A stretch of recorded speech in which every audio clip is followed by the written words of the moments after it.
was this more of a badge? That what value does it really add to us as a business, and isn't it just a bit like an ISO, and a QA type, QC type accreditation, and actually it's not. And Andy did a really good job of demonstrating with us, another advisor that advised the board, a guy called Chris Hines, who was a founder of Surfers Against Sewage, and Chris and Andy were really, really big advocates, and credit to the team, they listened. And we decided that it was the right thing to do. It is a real life. I was like a sort of monkey on my shoulder and on the board's shoulder that will sort of say, are you doing the right thing? We've got our impact report.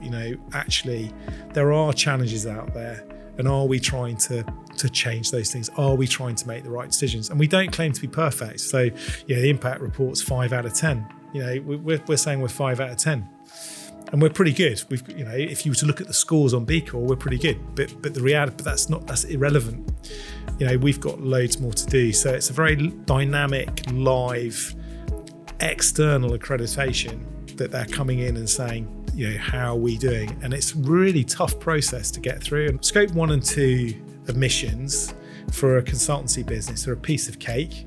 And so that's why we sort of say 5 out of 10, because actually for us to manage a little fleet of cars and some fairly small offices, our footprint's relatively small.